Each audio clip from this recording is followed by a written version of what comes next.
नहीं निकाला, आपने पूरा अपना अपने परिवार पे खर्चा किया, तो भगवान कहता है बेटा तू मेरी आरती तो कर रहा है, पूजा भी कर रहा है, लेकिन जो तूने कमाया अगर मैं तेरे अंदर बैठा नहीं होता तो तू 1 रुपया नहीं कमा सकता था। कमा सकते थे नहीं ना?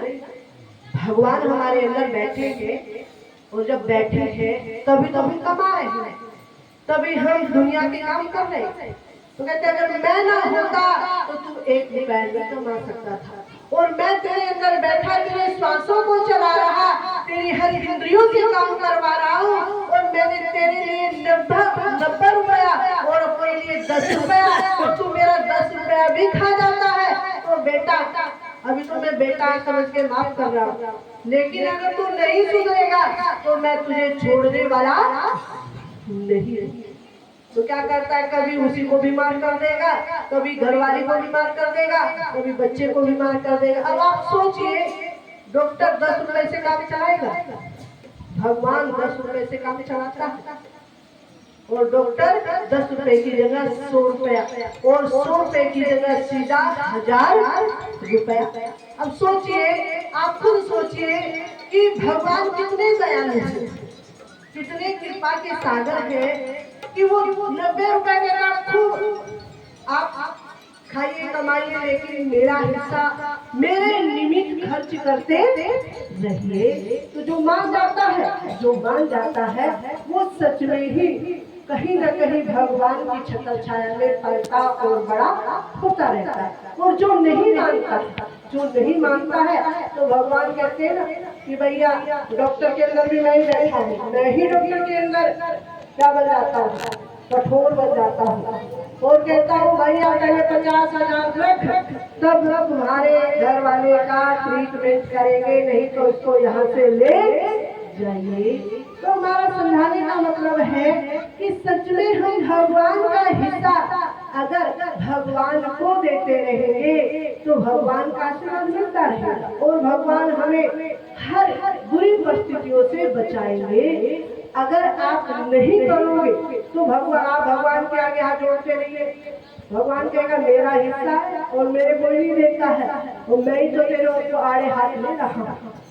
और इसलिए ही हमारे संत समझाते हैं और कहते हैं कि भैया मान जाओ तो अच्छा ही अच्छा है, नहीं मानोगे तो फिर भगवान ही पीछे पड़ जाएगा। कहते हैं ना दुनिया की लाठी से तो दुनिया बचा लेगी, लेकिन भगवान की लाठी जब पड़ेगी तो कोई दुनिया में बचाने वाला नहीं है।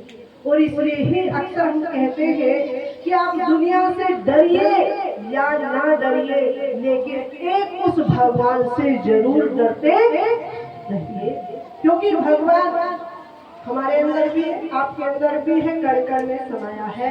और जब आप भगवान से डरेंगे तो आप बुरे काम करने से भी डरेंगे। अगर आप भगवान से नहीं डरेंगे, दुनिया से डरेंगे, तो दुनिया अभी आपके पास है, 4 घंटे के बाद आपके पास कोई नहीं होगा, तो आप गलत काम करेंगे ही करेंगे। और याद रखिएगा बुरे काम का बुरा नतीजा, क्या बुरे काम का बुरा नतीजा नहीं मानो तो करके देखो, और जिन लोगों ने बुरा किया है जाकर उनके घर को देखो कि भगवान तो तुरंत उसका फल देता है।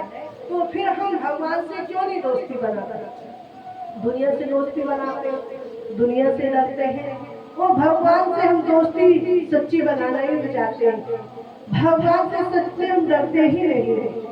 और यही सबसे बड़ा दुख का कारण है, और यही सबसे बड़ा संसार में आश्चर्य भी यही है कि जिससे डरना चाहिए उससे भी डरेगा, जिससे सच्चा प्रेम करना चाहिए उससे प्रेम करेंगे नहीं, दुनिया से प्रेम करेंगे।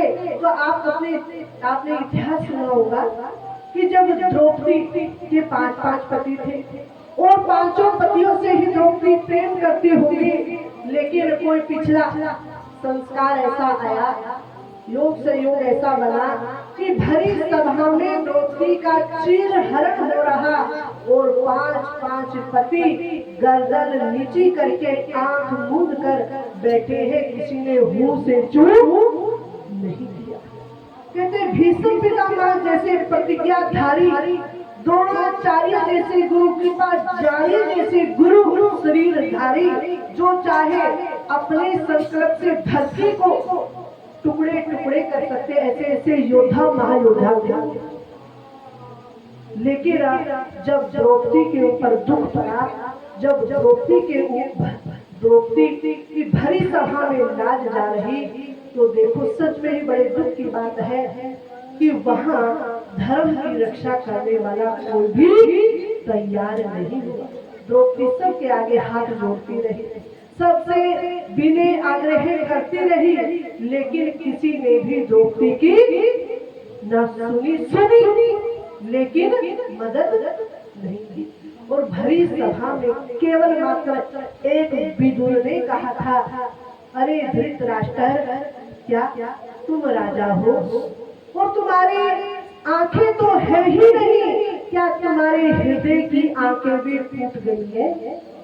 चलो कोई बात नहीं, आंखें नहीं है, उनसे नहीं देख पा रहे हो कि कहाँ क्या क्या हो रहा है, लेकिन हृदय की तो होगी आंख। कहते ना, मन की आंख खोल तो हृदया मिलेंगे।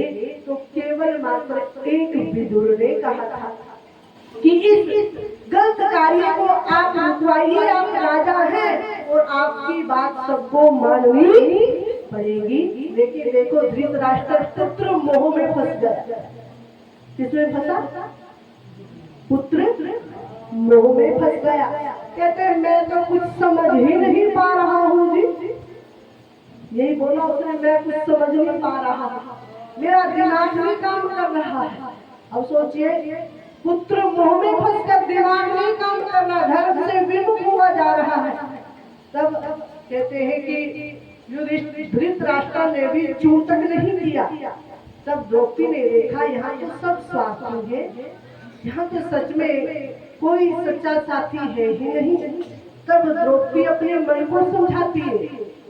दुनिया को समझाना बड़ा आसान है, बड़ा आसान है, ऐसा कर दीजिए वैसा कर दीजिए। जब अपने ऊपर पड़ती है तब अपने आप को समझाना सबसे कठिन है। याद रखिए, दुनिया को दुनिया समझाती है, सही राह दुनिया को दिखलाएगी, और जब खुद उसी राह पर चलना पड़ेगा तो कोई चलने को तैयार नहीं होता है। और इसलिए ही इंसान भगवान का सच्चा भक्त बन ही नहीं पाता है। यही मेन कारण, और कोई कारण नहीं। तब द्रौपदी कहती है, ये है स्वार्थ की दुनिया